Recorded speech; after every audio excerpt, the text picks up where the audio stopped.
if McCain had won, would he be successful in overturning Roe v. Wade? Yeah, things like that. Possibly. Would he be damaging to any sort of Possibly. progressive things that have come about? Possibly. I think that, especially if you look at Palin, that old geezer McPain croaks, and she takes over, she's extremely anti-abortion rights, anti-even birth control. Obviously, she doesn't even know what's going on in She's the a- world. So yeah. what she is she's a big tool. Yeah, so I mean, if you look at what could have happened, you know, if you're using a protest vote, or you may be enabling the Republican Party to win, and then who knows what's going to happen when they're in power. But I mean, the Republicans have had most of the control over the federal government going back to about 1994, since they took over Congress. And in all this time, what have they done to overturn abortion rights? Well, they were successful in South Dakota, And that's been overturned. yeah. That failed. But there's been a lot of issues that have come up. I'm not as informed as I should be, but we're successful in keeping the emergency contraceptive pill from being accessed in several states, and there was a few states that had the law that pharmacists could not sell birth control pills or any sort of medication if they objected because of moral grounds. So we'd see more of that, I'm sure. If you look at McCain and Palin both being staunchly anti-choice, and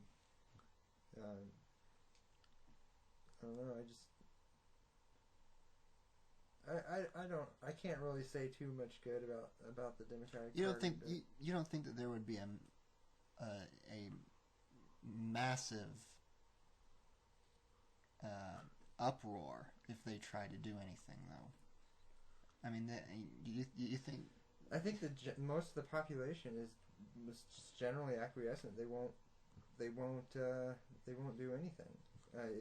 If you look at there will be some groups that'll take action, but I don't think that there's a lot that can be done if they were to overturn Roe v. Wade or something like that.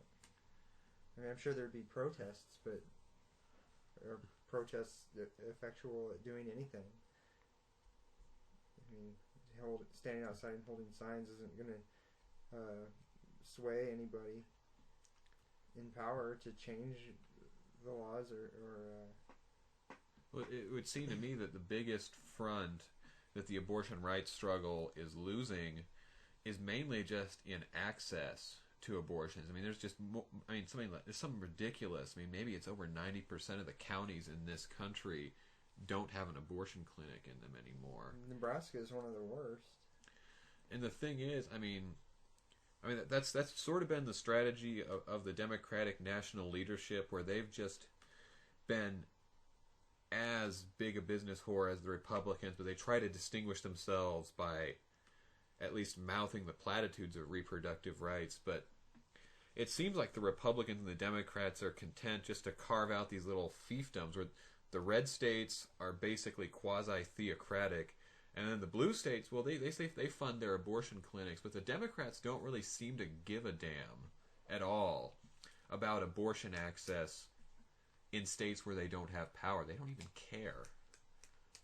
And there's a lot of people in the Democratic Party, especially in the so-called red states like Nebraska and in the Deep South, where the Democrats who get elected to the House and Senate are also anti-choice.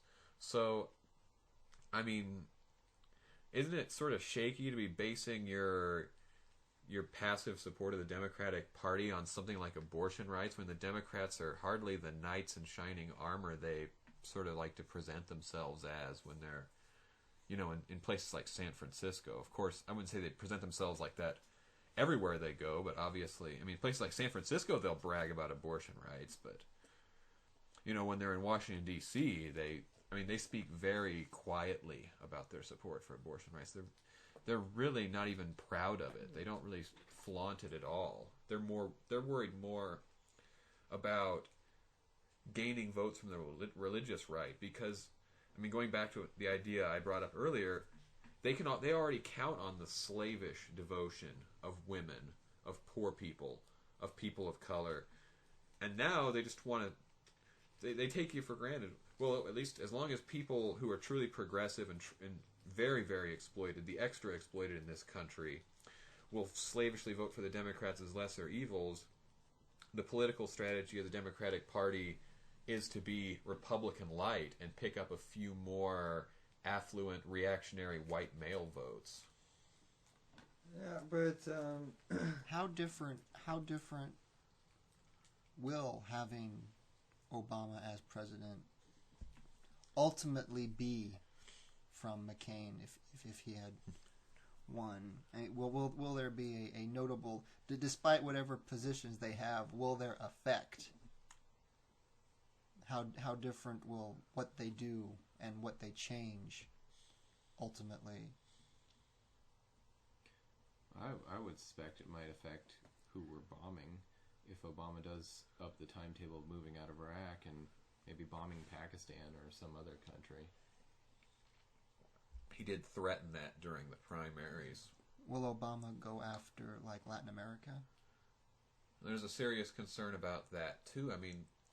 There's been a lot of criticism of Bush's handling of the Iraq War, even in elite circles, even in staunchly imperialist circles, and the attitude of these people is, you idiot, you've bogged down our stormtroopers halfway across the world, and our backyard is falling out of control. So part of this impetus behind the Democratic Party's slant on ending the war in Iraq is, we need to free these soldiers up to fight the next war. Always be prepared. The question then arises, do you think our backyard is falling apart? A lot of people do. What do you mean? You're talking about Latin America here? Yes. Again? Is our backyard falling apart like they say? Well, both Democrats, Republicans, Green parties, libertarians, a lot of them don't like what's going on there. That's true, and it's the question of, what's falling apart and who's being affected by. Obviously, this old order that's gone back 500 years in Latin America is basically about just sucking all the wealth out of those countries and depositing it in, especially the United States, over the last 150 years as we've become the dominant power in the hemisphere, and sort of going back to the Monroe Doctrine, which is basically about Europe is going to stay out of Latin American affairs because that's our booty now. You're going to stay out of it. That's ours. And that in that sort of phase, it is sort of falling apart. These World Bank loans with these predatory interest rates. One of the big things that Hugo Chavez has done in Venezuela and done for his allies is they're just buying that debt off. They're saying, we're not going to owe you money anymore. We're not going to pay these interest rates anymore. And we're certainly not going to take orders from your little middle managers. And obviously that's something that's got the imperial planners in Washington very, very nervous.